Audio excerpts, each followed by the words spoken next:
మేఘాలలో తేలిపోమన్నది తుఫాన్లో రేగిపోమన్నది అని పాడుకుంటూ లాంగ్ డ్రైవ్ వెళ్లే యువతకు బైక్ రైడింగ్ ఒక ఆహ్లాదకరమైన అనుభవం. అర్ధరాత్రి వేళ రేసులు పెట్టుకుని సాహసం పేరుతో ప్రాణాల మీదకు తెచ్చుకుంటున్న వాళ్ళది మితిమీరిన ఆత్మవిశ్వాసం. అందుకే బైక్ రైడింగ్ లో మంచి చెడ్డలు చెబుతూ యువత ఉత్సాహాన్ని గాడిలో పెడుతున్నాడు తుమ్మ శ్రీపాల్ అనే మంచిర్యాల యువకుడు. అతని గురించి, అతని బిగ్ మిషన్ రైడ్ క్లబ్ గురించి 99 టీవీ ఉమ్మడి ఆదిలాబాద్ జిల్లా ప్రతినిధి అందిస్తున్న కథనం చూడండి.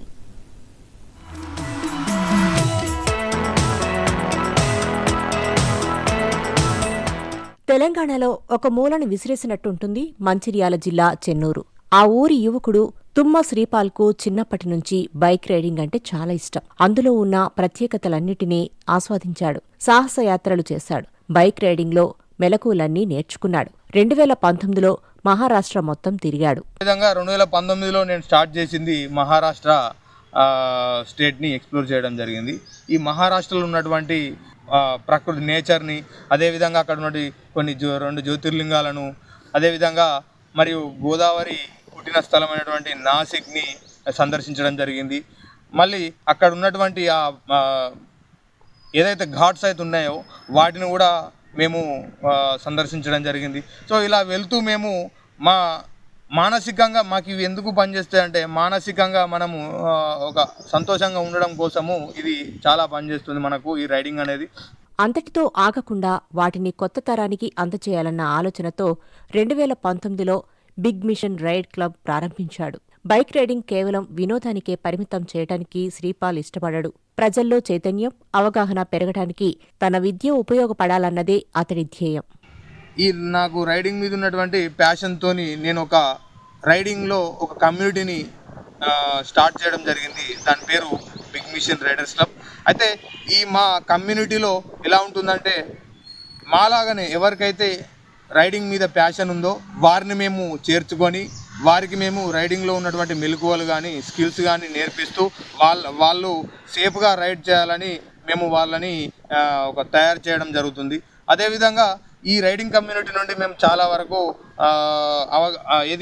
రోడ్ సేఫ్టీ అవేర్నెస్ మీద చాలా మటుకు మేము ప్రోగ్రామ్ చేయడం జరిగింది. రకరకాల సామాజిక సమస్యల మీద అవగాహన కల్పిస్తూ తిరగటం కూడా ఈ క్లబ్ సభ్యులకు అలవాటుగా మారింది.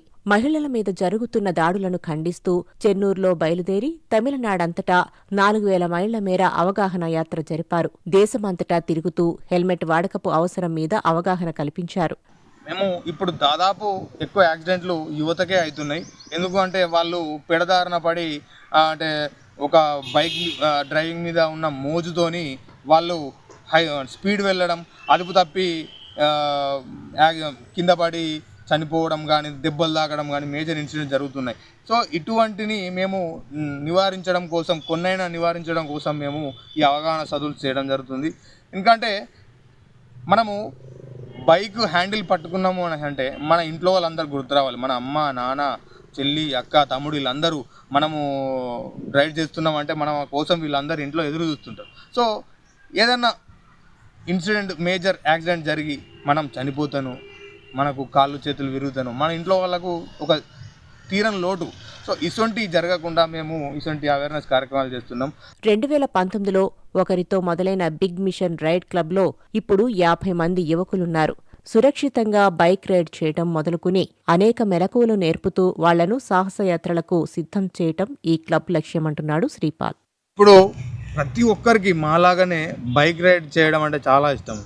కానీ వాళ్ళు ఏం చేస్తున్నారంటే, వాళ్ళకు అవగాహన లేకుండా, ఈ రైడ్ మీద అవగాహన లేకుండా రోడ్డు మీద ఎలా పడితే అలా వెళ్ళి స్పీడ్ కంట్రోల్ చేయడం రాక యాక్సిడెంట్లు చేసుకొని కొందరికి కాళ్ళు చేతులు విరగడం జరుగుతుంది, అలాగే చనిపోవడం జరుగుతుంది. సో ఇలాంటివి జరగకుండా ముందే మీరు ఎవరైతే ఇలాంటి ప్రోగ్రామ్స్ అంటే వీటి మీద అవగాహన కల్పించడానికి మేము ముందున్నాము. మా క్లబ్ ఉంది. మా క్లబ్ పేరు big mission riders club. So మమ్మల్ని మీరు కనుక అప్రోచ్ అయితే మేము మీకు ఒక మంచి మెలకువలు, అంటే రైడింగ్లో మంచి స్కిల్స్, ఎలా వెళ్ళాలి, ఎలా వెళ్తే మనకు యాక్సిడెంట్ నుంచి మనము తప్పించుకోగలము, ఇలాంటి మెలకువలు మేము నేర్పించడానికి మేము ఎప్పుడూ సిద్ధంగానే ఉన్నాం. బైక్ కొనగానే విన్యాసాల జోలికి పోయి ప్రాణాల మీదకు తెచ్చుకోకుండా జాగ్రత్తలు, మెలకువలు తెలుసుకోవటం అవసరమని యువతకు సందేశమిస్తున్నాడు శ్రీపాల్. బైక్ రైడింగ్ మీద ఆసక్తి ఉన్నవాళ్లు వీలు చేసుకుని ఒకసారి బిగ్ మిషన్ రైడ్ క్లబ్కి వెళితే అన్ని వివరాలు తెలుస్తాయి.